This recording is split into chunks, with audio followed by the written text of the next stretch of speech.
Okay guys, time to delve into some more in-depth editing tips with Canva. I want to give you guys a chance to really get to grips with editing text on this one. So you can see I've loaded up one of the templates here. If you missed the video on how to import templates, the round table templates, then check out the first video in the series where I go through that. Now you can see I've loaded up a template for a program. This is designed to, advertise your next few events with lots of detail, your next 3 months events if you wanted to, or maybe just your next 6 months at a glimpse sort of thing. So the first thing we'll do is we'll select the text box and we'll start inputting a bit more detail. So we did dodgeball in the first video, so let's go with that. Let's go with basketball for the next one. So you can see I'm just selecting the text that's already in the box and just editing it.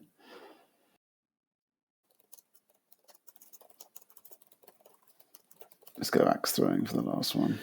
Right, so now I've got the basic text. I'll show you how you can change the size. So you have two options. You can select all the text. So you can see I'm selecting and I'm pressing Shift at the same time so that I can select more than one. And you see, because we've selected text box, text options comes up here. So you've got font size at the top here. So you can either select the font size from the drop down. You can press the plus and minuses here, make them bigger or smaller.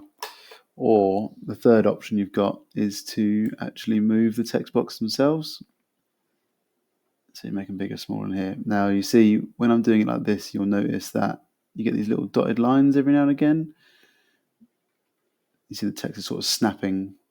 Sometimes these can be incredibly helpful, help you line up with other elements in the design. But when you've got really busy designs that have got lots and lots of elements in them, that can be slightly irritating. So if you want to avoid that, what you do is you press Control whilst you're moving. You'll see that now when I move it, you don't see any of the snapping.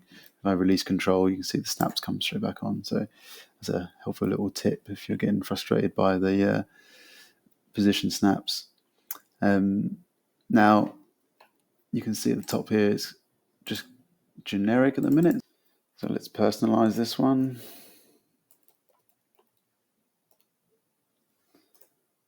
So once you've personalized it, what I wanted to show you here is actually something I wish was available in more word processing software. You're able to switch between caps and lowercase with the flick of a button, which is such a flex. So up here you've got this icon, two A's. If you click between, you'll notice that you can easily flick between all caps and lowercase. So if you do start typing and you've forgotten to press caps, you can just press this button here and it will immediately make it all capital, which is helpful because these round table fonts, the Euro style and the extended Euro style fonts that we have, you should be using them when they're all caps to make sure you get the correct look. So if you forget, you can just click that button there, no stress. So one other lesser known little thing with Canva is this copy style sort of roller. So when you've got a text box selected, for instance, if we select this top one, if we click this little roller, you'll see that it goes black now and it says style copied to clipboard at the top there. What you can do is then when you now drop this down onto another text box, you see it'll automatically copy the style from the previous one. So if you've got quite a few sort of different elements that you want to change or on bulk, it's quite a helpful little tip. So obviously we don't want that one exactly like that, but say you've got these as different sizes, for instance, and you want to make sure that they're all the same size text, you can select your text box, copy style, drop it down onto that, and it will just make sure that it's got exactly the same text size, same font, etc. So helpful little shortcut for you guys. So now I've got this text adjusted, I'll show you the other text effects on offer with this bit of background text over here. You see it's in a lot less focus and it's blended into the dark background. All I've done is adjusted the transparency of the text here with the little checker box icon at the top. You can adjust with the slider how intense you want, or how transparent you want the design. You can just use a slider, or you can just enter it in like that. You notice that the image at the top is darker than the others in the Polaroid frames. Actually, if I scroll down here, you'll see this background image here. It's exactly the same. You can adjust the transparency on this, so you can see that by having the transparency adjusted, it just makes the text pop a lot more, makes it easier to see.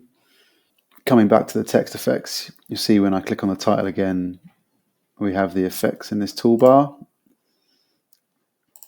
and you can see that this already has an effect applied to it. So I've got the lift effect here.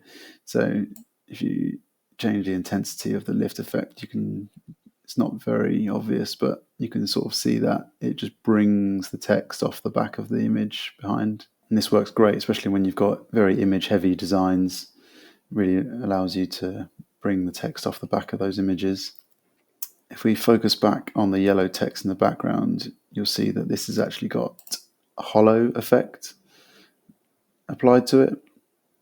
So again, you've got adjustments you can make on this if you want to. So you can see if I take off this effect, that it's actually just the standard Euro style text, but adding the hollow effect just gives it a little bit more interest. I'm not going to go through all of these effects, but you can see there's a whole raft of different effects. So it's a good opportunity for you to really have a play on here, but you can see that you can really elevate basic text just with a few clicks. Of course, these templates have been created so that there's minimal sort of design and editing that you need, but hopefully these tips and hints will just help you elevate your designs ever so slightly, make sure that everything fits the bill, and make sure they look their best.